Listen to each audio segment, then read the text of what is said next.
이 시간 우리에게 주시는 하나님의 말씀은 창세기 23장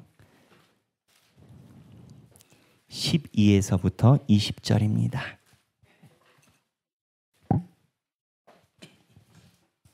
창세기 23장 12에서부터 20절까지입니다.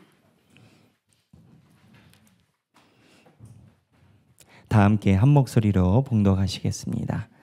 아브라함이 이에 그 땅의 백성 앞에서 몸을 굽히고 그 땅의 백성이 듣는 데서 에브론에게 말하여 이르되 당신이 합당히 여기면 청하건대 내 말을 들으시오. 내가 그 밭값을 당신에게 주리니 당신은 내게서 받으시오. 내가 나의 죽은 자를 거기 장사하겠노라. 에브론이 아브라함에게 대답하여 이르되 내 주여 내 말을 들으소서. 땅값은 은 400세겔이나 그것이 나와 당신 사이에 무슨 문제가 되리이까? 당신의 죽은 자를 장사하소서. 아브라함이 에브론의 말을 따라 에브론이 헷 족속이 듣는 데서 말한 대로 상인이 통용하는 은 400세겔을 달아 에브론에게 주었더니 마므레 앞 막벨라에 있는 에브론의 밭 곧 그 밭과 거기에 속한 굴과 그 밭과 그 주위에 둘린 모든 나무가 성문에 들어온 모든 헷 족속이 보는 데서 아브라함의 소유로 확정된지라. 그 후에 아브라함이 그 아내 사라를 가나안 땅 마므레 앞 막벨라 밭 굴에 장사하였더라. 마므레는 곧 헤브론이라. 이와 같이 그 밭과 거기에 속한 굴이 헷 족속으로부터 아브라함이 매장할 소유지로 확정되었더라. 아멘. 이 말씀은 살아계신 하나님의 말씀입니다. 저희가 오늘 여러분들과 함께 나누려고 하는 말씀은 아브라함이 성경에 나온 사역, 그러니까 역사, 행동, 실천 또는 행적 중에 맨 마지막 행적에 대한 겁니다. 자기 아내 사라가 죽은 후 막벨라 굴을 사는 그러한 장면이 나옵니다. 처음에 이 장면을 그냥 읽어보면 성경에 갑자기 묘지 사는 이야기가 왜 나올까 이렇게 생각할 수 있습니다. 그러나 오늘 아브라함이 이 막벨라 굴을 사는 마지막 아브라함 믿음의 조상의 마지막 행적에는 많은 메시지가 담겨져 있습니다. 이 메시지를 오늘 여러분들과 함께 나눠보려고 합니다. 이 메시지를 살펴보려면 먼저 저희가 지난번 나눠봤던 아브라함이 의인됐었던 그 과정을 다시 한번 묵상을 해봐야 됩니다. 하나님이 아브라함에게 이삭을 바치라고 하셨습니다. 그리고 아브라함이 이삭을 실제로 죽이려고 하였습니다. 이때 많은 사람들이 의문을 갖습니다. 하나님이 사람으로 하여금 인신 제사를 하려고 하시는 거냐? 실제로 이거에 대한 논쟁이 많이 있었습니다. 인신 제사가 뭡니까? 사람을 죽여서 제사하는. 하나님이 원역사에서 그러한 행위를 요구를 하셨을까? 이게 신학계에서 굉장한 화두였고 이거에 대한 해석이 제법 어려웠습니다. 그런데 하나님이 인신제사를 사람 죽이는 제사를 원하신 게 아니었죠. 하나님의 뜻은 아브라함이 평생 동안 가지고 있었던 단점, 아브라함이 평생 동안 가지고 있었던 주홍글씨, 아브라함의 민낯을 하나님 앞에서 드러나게 하셨던 겁니다. 무슨 민낯이었냐? 아브라함은 평생 동안 주변에 어려운 일이 있으면 자기랑 제일 가까운 사람을 그 어려운 일을 해결하는데 제물로, 소재로 또는 어떻게 보면 이용해서 주변에 가까운 사람들을 이용해서 상황을 타게 하려고 했었습니다. 무슨 얘기냐? 아브라함이 22장에 이삭을 번제로 드리는데 바로 한 장 앞에 있는 21장에서 이스마엘을 아브라함이 광야로 쫓아냅니다. 광야로 쫓아낸다는 것은 그 아들이 죽을 수 있다라는 걸 알고도 보내는 겁니다. 아브라함이 왜 이삭을 쫓아냈냐? 자기 와이프가 화를 내고 하니까 아브라함 마음속에 이미 머리가 아파요. 또 자기 주변에 있는 사람을 활용해서 문제를 해결하고 싶어요. 그랬더니 하나님이 그렇게 해라라고 해요. 하나님이 원하시는 게 그렇게 하라라고 였을까? 저는 그렇게 생각하지 않습니다. 만약에 아브라함이 거기서 하나님 다른 방법은 없을까요? 하면 하나님이 길을 내셨던 거겠죠. 여하튼 한 장 전에 자기가 낳았던 이스마엘이 14살이 됐을 때 광야로 죽게끔 내보낸 아브라함 보고 다시 생때 같은 아들을 내 앞에서 죽여봐라. 죽여라. 라고 하나님 명령한 겁니다. 이때 아브라함 속에서 무슨 생각이 났겠습니까? 자기가 이스마엘을 죽인 것처럼 이삭도 자기가 상황을 타개하기 위해서 가져가야 되겠는가. 사실은 아브라함의 역사 지난주에 우리 같이 말씀 묵상해 본 거에 의하면 이거 말고도 과거에 주온 글씨가 많이 있죠. 자기 와이프 문제입니다. 어려울 때마다 와이프를 내 누이라고 해가지고 마치 다른 남자에게 다른 남자 침실에 와이프가 들어가게끔 2번이나 그런 일을 했었던 거 아니겠습니까?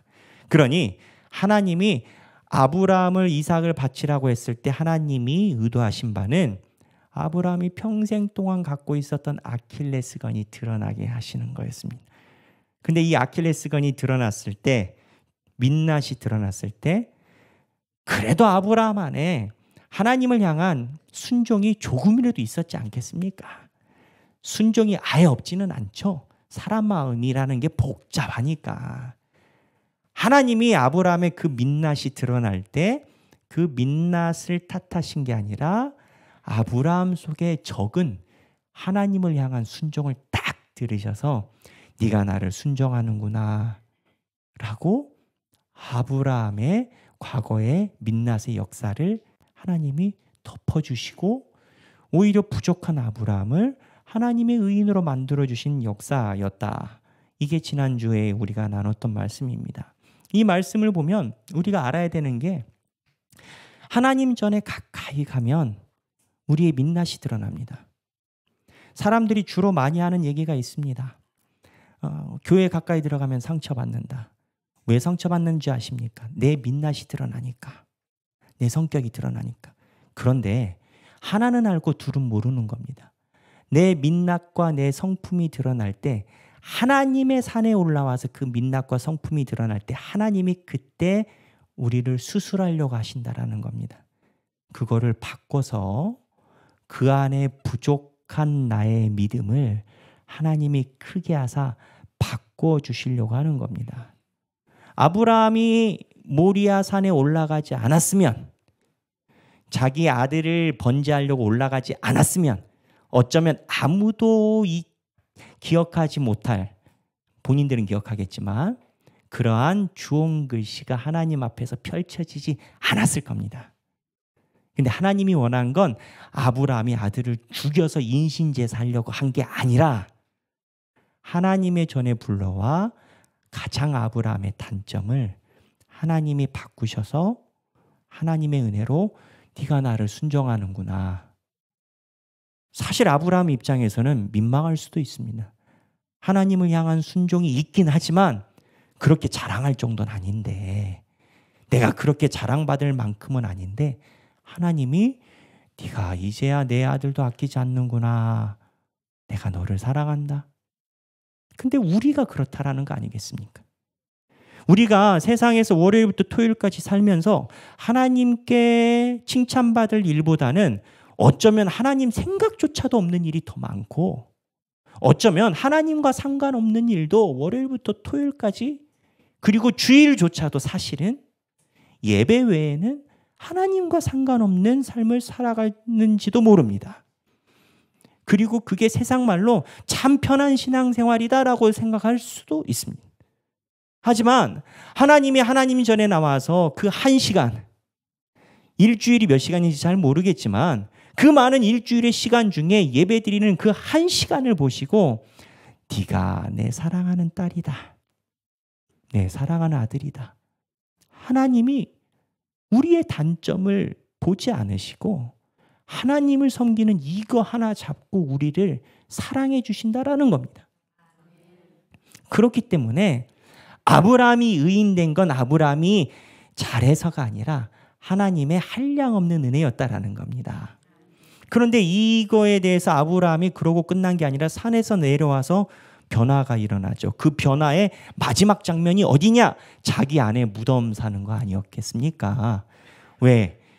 무덤을 살려고 할 때 주변에 있는 그 땅 주인들은요, 안 팔고 싶어 했는지도 모릅니다. 근데 아브라함이 굳이 땅을 삽니다. 왜? 자기 아내를 묘를 보존하고 그리고 자기 아내의 있는 자리를 잘 보존하고 싶은 남편으로서의 어떻게 보면 미안한 마음, 가품의 마음을 이제 드러내는 겁니다. 사실 과거의 아브라함의 역사로 보면 여기 묘지 사는 것도 주변에 있는 사람들이 조금 불편해하면 그냥 빼는 겁니다. 상황 봐가지고 이 사람들이 불편해한다 치면 굳이 무리 안 해야 됩니다. 아브라함은 그런 적이 없어요. 주변에 있는 사람들이 불편할까 봐 알아서 자체 검열해서 아내도 누이로 만들고 이스마엘도 알아서 광야로 보내고 이랬던 아브라함인데 마지막 아브라함의 행적의 맨 마지막이 굴 사는 사건인데 이때 아브라함이 처음으로 주변 사람들과 불편한 이야기를 합니다. 내가 땅 사겠다. 팔아라. 이 장면이 마지막 장면입니다. 이 막벨라 굴을 잘 살펴보면 더 귀한 하나님의 은혜가 있습니다. 이 은혜를 살펴보려면 뭘 봐야 되느냐? 땅값에서부터 시작해야 됩니다. 부동산 시세. 여러분, 이 막벨라 굴이 얼마에 팔렸는지 아십니까? 우리가 읽은 성경 본문에 나옵니다. 읽어볼까요? 23장 15절입니다. 23장 15절 읽겠습니다. 네, 주여, 내 말을 들으소서. 땅값은 은 400세겔이나 그것이 나와 당신 사이에 무슨 문제가 되리까? 당신의 죽은 자를 장사하소서. 자, 여기 보면 에브론 땅 주인입니다. 해쪽 속의 족장인데 에브론이 말하는데 두 가지예요. 땅값이 은 400이래요. 근데 당신이랑 나랑 그게 무슨 문제가 있겠냐라는 거예요. 우리가 BT 때 이 본문을 많이 읽었습니다만 이 에브론 해쪽 속 사람들은 처음에 가지고 있었던 주장이 뭐냐? 우리 사이에 우리가 남인가요? 편히 쓰세요. 뭘 돈 주고 사시려고. 당신이랑 나랑 우리 가깝잖아요. 그냥 편히 쓰시고 그럼 되지 뭘 돈 주고 살려고 하세요. 이제 이런 분위기인 거예요. 근데 이러면서 특이한 게 이 은 400세겔이에요. 땅값이. 이 은 400세겔이요. 여러분. 그 당시 공시시가에 적절하지 않습니다. 그러면 이 땅값이 어떻게 봐야 공시시가에 적절하지 않냐? 성경을 보면 땅값이 나오는 본문이 몇 개가 있습니다. 먼저 후대에, 한참 후대에 이스라엘이 멸망할 때 예레미야가 땅을 삽니다. 예레미야가 멸망의 선지자인데 하나님이 예레미야 보고 이스라엘의 멸망을 예언하게 하십니다. 그래서 유다죠, 남쪽. 그래서 예레미야가 눈물을 흘리며 멸망을 예언합니다. 근데 예레미야가 예언을 할 때 그때 하나님이 내가 회복도 시켜줄 거야. 너무 슬퍼하지 마 하고 상징으로 예레미야 보고 가서 땅 사라고 합니다.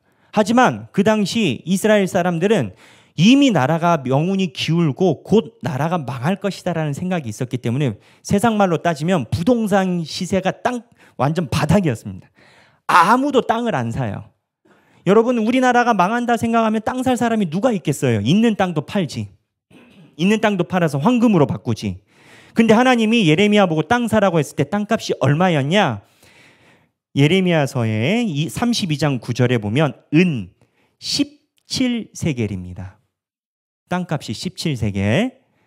여기 시세가 하나 나와요. 그 다음에 출애굽기 21장 32절에 보면 여기도 한참 후에요. 모세 때 출애굽기니까.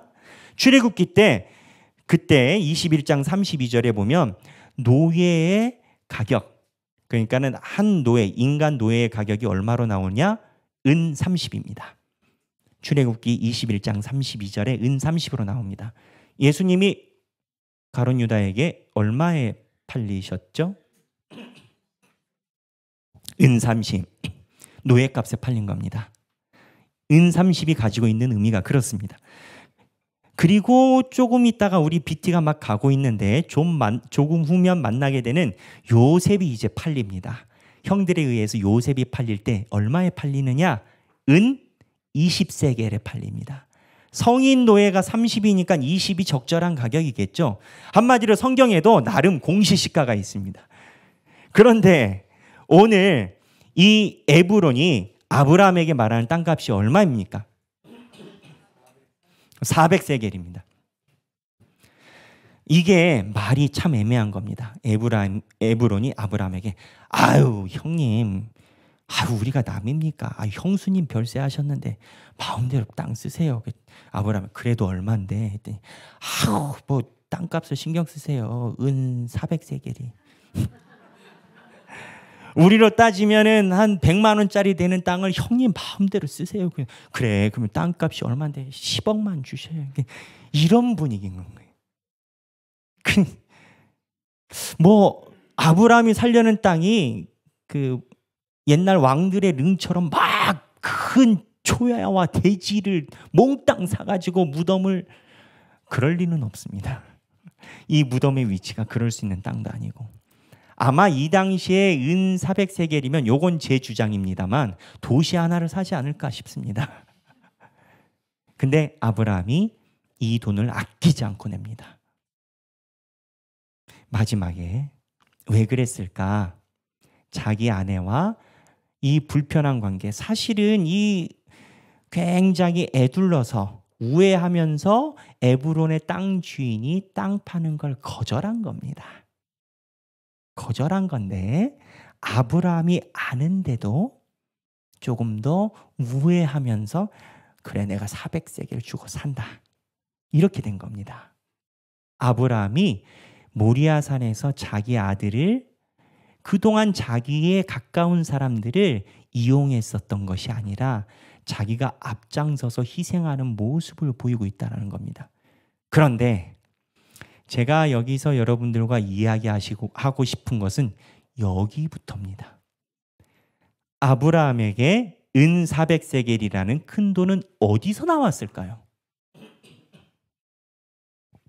아브라함의 역사를 보면 아브라함이 먹을 게 없어서 애굽에도 가고요, 블레셋 땅에도 갑니다. 큰 돈입니다. 땅값을 계산하면 굉장히 큰 돈이고, 제가 볼 때는 우리나라 돈으로 한 최소 10억 이상은 되지 않을까, 100억 가까이 되지 않을까 생각이 듭니다. 이 돈이 어디서 나왔는가? 성경이 말하고 있습니다. 이 돈이 어디서 나왔는지 창세기 보겠습니다. 창세기 20장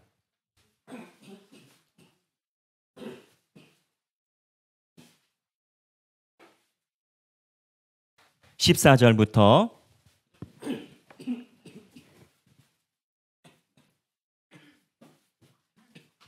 16절입니다. 다 함께 읽겠습니다. 아비멜렉이 양과 소와 종들을 이끌어 아브라함에게 주고 그의 아내 사라도 그에게 돌려보내고 아브라함에게 이르되 내 땅이 내 앞에 있으니 내가 보기에 좋은 대로 거주하라 하고 사라에게 이르되 내가 은 1000개를 내 오라비에게 주어서 그곳으로 너와 함께 한 여러 사람 앞에서 내 수치를 가리게 하였노니 내 일이 다 해결되었느니라. 자, 여기 은 몇 개 나와요? 은 1000개. 누가 줬어요? 아비멜렉. 자, 그러면 창세기 20장에 이 아비멜렉이 은 1000개를 준 사건이 뭡니까? 사라를 아비멜렉의 누이라고 깜빡했으면 요즘 표현으로 사라가 원나잇을 할 뻔한 그런 사건의 장이 20장입니다. 여기서 은 1000개를 아비멜렉이 준 겁니다. 근데 이 본문이요, 성경을 잘 읽어보면 묘한 게 있어요. 보면 아비멜렉이 뭐라고 얘기를 하냐면, 아비멜렉이 그 여자를 데리고 사라를 데리고 잠들려고 할 때 하나님이 아비멜렉에 나타납니다. 20장 초반에. 그리고 아비멜렉이 나타난 하나님에게 뭐라고 얘기를 하느냐? 20장 5절 제가 읽겠습니다. 나는 온전한 마음과 깨끗한 손으로 이렇게 하였나이다. 아비멜렉이 하나님에게 뭘 얘기를 하느냐? 하나님, 나는 정의롭습니다. 나한테 거짓말한 건 아브라함이에요. 나는 몰랐어요. 이게 아비멜렉이 하나님에게 한 얘기입니다. 그랬더니 하나님이 뭐라고 얘기를 하시냐면 6절에 네가 온전한 마음으로 이렇게 한 줄을 내가 아노라. 나도 알았으므로. 하나님이 이 아비멜렉이 의롭다라는 것을 하나님이 인정을 해줘 버리십니다. 그리고 아비멜렉에게 뭐라고 얘기하시냐면 우리말로 이런 거예요. 네가 괜찮은 거 아는데 괜찮은 사람인 거 아는데 잘못하면 오늘 까딱하면은 범죄자 될까 봐 내가 너한테 미리 얘기해 주는 거야. 이렇게 얘기를 하시는 거예요. 그래서 이 본문도 어려운 본문이에요. 냉소적인 눈, 비판적인 눈, 어떻게 보면 이성적인 눈으로 보면 이 본문에선 아브라함은 거짓말장이고요. 오히려 블레셋 아비멜렉이 의로운 사람으로 나타납니다. 그럼 어떻게 되는 겁니까? 근데 이 본문이 어떻게 끝나는지 아십니까? 루터는 이 본문을 이렇게 얘기를 합니다. 하나님이 아비멜렉에게는 네가 온전한 줄 내가 안다라는 말씀을 통하여 이방 사람들에게 공의를 인정해 주시고 상으로 인정해 주셨다라는 겁니다. 그러니까 아비멜렉도 하나님께 받은 게 있다라는 거예요. 근데 아브라함에게는 하나님이 은혜의 긍휼을 보여주셨다라는 겁니다.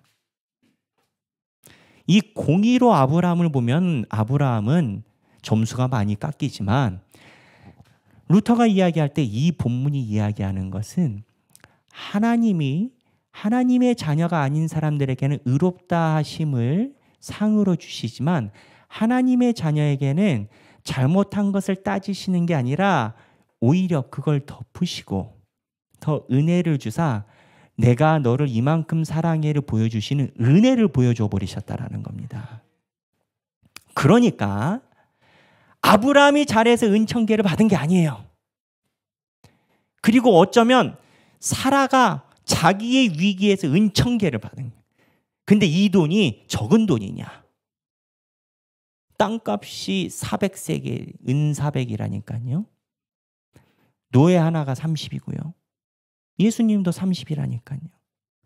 큰 돈입니다. 일확천금입니다. 결론은 뭐냐? 아브라함이 마지막에 자기가 결단해서 내 인생에 결자해지를 하고 마지막에 아브라함으로서 멋있게 살아가려고 할 때 자기 손에 있었던 그 힘과 권력과 재력과 능력이 따지고 보면 다 하나님이 주신 거라는 거예요. 아브라함은 1000에서 400을 지불하면서 복잡한 마음이 들었을 겁니다. 이거는 내 아내와 전라도 말로 거시기한 일이 있어서 번 돈. 이걸 어디 가서 자랑하겠습니까? 이렇게 번 돈을 어디 가서 자랑하겠습니까? 그러니 내 공로를 나타낼 수가 없는 겁니다. 내 공로를 나타낼 수도 없는 건데 그러나 애매한 건 하나님이 나에게 주신 재력이라 내가 이거를 가지고 마지막 내 소신과 신앙의 결단의 모습을 보일 수 있는 힘의 근원이 된 건 겁니다. 여러분 아브라함의 이러한 행적을 보면서 무엇을 느끼십니까? 아브라함의 맨 마지막 장면입니다. 아브라함이 성경에 기록된 맨 마지막 역사의 장면입니다. 여러분 무엇을 느끼십니까? 사람들이 생각할 때 우리는 다 우리의 힘으로 된 줄 알아요. 근데 그렇지 않아요. 저는 지금도 마음속에 언제나 두고 사는 게 하나님께서 제가 원하는 공부를 유학을 가서 마칠 수 있게 해주신 게 전적인 하나님 은혜라고 생각을 합니다. 왜냐하면 저보다 뛰어난 목사님, 저보다 뛰어난 전도사님들이 많이 계셔요. 하지만 그분들은 생활이 어렵고 상황과 기회가 되지 않아서 하고 싶은 공부를 하지 못하고 누구는 선교사, 누구는 현장의 목사, 여러 사역지에서 일하곤 했습니다. 저를 사랑해 주시는 분들이 제가 굉장히 지혜롭고 뛰어나서 과정을 마쳤다라는 사랑의 눈길로 봐주시는 것은 그분들의 사랑이라 너무 감사하지만 제 자의식, 제 스스로의 인식은 이거는 제 것이 아니에요. 하나님이 주신 하나님으로부터 말미암은 거예요. 근데 제가 이 이야기를 하는 이유가 있습니다. 여러분들은 지금 손에 가지고 있는 재력과 관계와 능력과 직업과 하다못해 조그만 것 하나라도 여러분의 것이라고 생각을 하십니까? 아브라함의 일대기에서 하나님이 우리에게 보여주고 싶으신 건 아브라함이 잘났다, 너희도 이렇게 잘나라 이 얘기가 아니라 믿음의 선조 아브라함도 내가 힘주고 그 힘으로 살아갈 수 있게 하고 마지막에 나를 위해서 마지막 인생의 아름다운 모습을 가져갈 수 있도록 내가 노력을 많이 했다. 영기야, 내가 아브라함에게도 돈도 주고 마음도 바뀌게 하고 내가 준 돈으로 아브라함이 마지막에 인생에 하나님을 위해서 썼다. 근데 내가 그거 내 거라고 얘기 안 한다. 아브라함이 한 걸로 내가 얘기를 한다. 이게 하나님의 은혜라는 겁니다. 생각해 보면 우리의 삶은 다 하나님의 은혜입니다. 근데 여러분 그거 아십니까? 이렇게 생각하고 하나님을 향해 정의, 믿음을 가질 때 우리 삶에 희망이 생깁니다. 내가 하나님의 은혜를 구하고 하나님의 은혜를 고백을 하면 하나님이 아브라함을 인도하셨듯이 곧 굶어 죽을 것 같고 직업을 잃은 것 같은 그 상황에서도 은 1000개를 챙겨주시는 하나님처럼 하나님을 의지하고 살아가면 하나님 인생이 됩니다. 그때는 내 인생이 아니라 내 인생이 하나님의 인생이 됩니다. 그러면 하나님께서 하나님의 손으로 시작부터 끝까지 다 만져주시는 겁니다. 삶을 살아가면서 이제껏 하나님의 은혜였다라고 고백하고 앞으로도 하나님의 은혜라고 고백하며 살아가는 저와 여러분이 되시길 주님의 이름으로 축원합니다. 찬양하기 원합니다. 하나님의 은혜라는 찬양입니다. 찬양의 내용이 그렇습니다.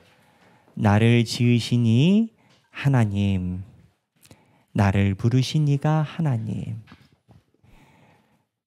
나를 인도하시니 하나님, 한량없는 은혜, 바꿀 수 없는 은혜, 주님의 은혜다라는 찬양입니다. 이 찬양의 가사를 보면 모든 것이 하나님의 은혜요, 내가 바꿀 수 없고 내가 하나님께서 가라고 하는 그 길에 걸어갈 때마다 하나님의 은혜가 충만하다라는 그런 고백의 찬양입니다. 이 찬양이 저와 여러분의 찬양이 되기를 바랍니다.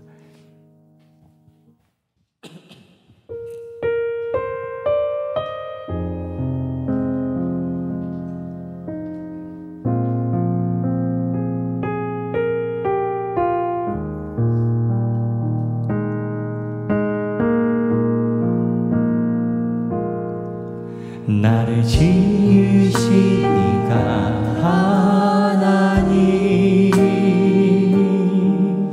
나를 부르신 이가 하나님, 나를 보내신 이도 하나님, 나의 나 된 것은 다 하나님의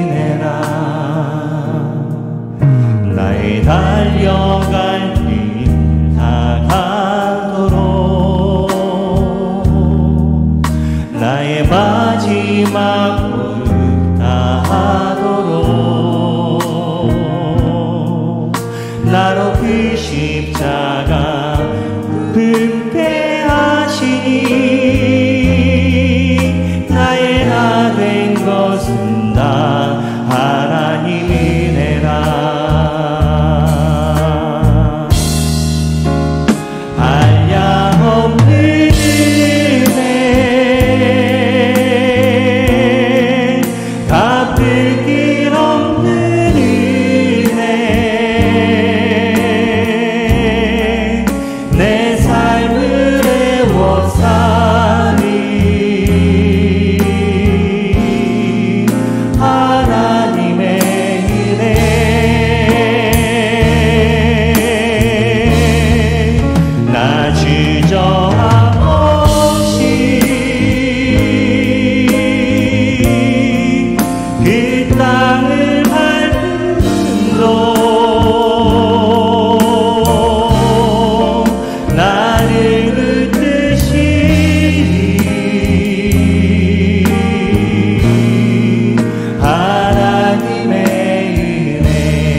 하나님 나의 나 된 것은 나 하나님 은혜라 나의 달려갈 길 다가도록 나의 마지막 꿈 다하도록 나로 그 십자가 은폐 하시니 나의 나 된 것은 나 하나님 은혜라 한량없는 은혜 갚을 길 없는 은혜 내 삶을 애워싸니 하나님의 은혜 나 주저함 없이 그 땅을 밟음도 나를 이끄시니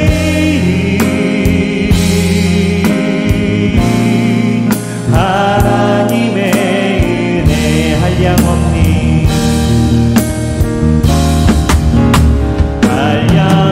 은혜 갚을 길 없는 은혜 내 삶을 애워싸니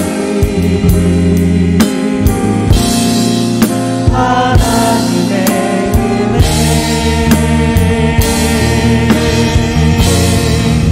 나 주저함 없이 그 땅을 밟음도 나를 붙드시니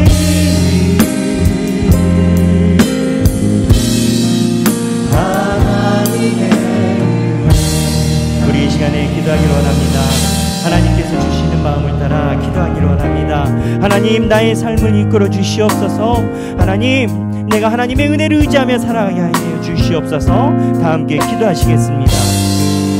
하나님 아버지 주님 내가 아버지 내 삶을 이끄시는 주님 나를 붙들어 주시고 하나님의 은혜로 내 삶이 점철되게 하여 주시옵소서. 나를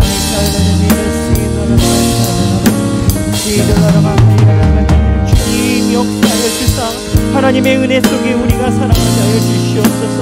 아버지 주님 우리의 삶이 아버지 내 바람 위에 주님께서 주시는 꼴을 따라 그 은혜를 의지하며 나아가는 것을 기쁘게 도와주시옵소서. 내그라마카이여름이 쓰이르름이 주님 역사하여 주사 나마카이여름이 통행하여 주시옵소서. 아버지 우리 삶이 아버지의 은혜를 고백하며 나아가는 삶이 되게 하여 주시옵소서. 아버지의 은혜만 바라보는 우리의 삶이 되게 하여 주시옵소서. 역사하여 주시옵소서. 제가 기도하겠습니다. 하나님 아버지 우리의 삶이 이 눈에 보이지 않아도 하나님의 손길에 의해 인도되고 있음을 고백합니다.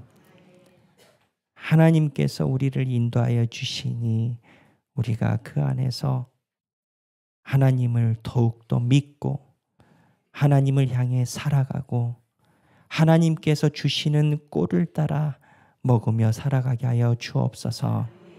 그리할 때 아브라함에게 부어주신 그 축복이 우리 또한 동일하게 받을 줄로 믿습니다. 감사드리며 사랑이 많으신 예수님 이름으로 기도합니다. 아멘.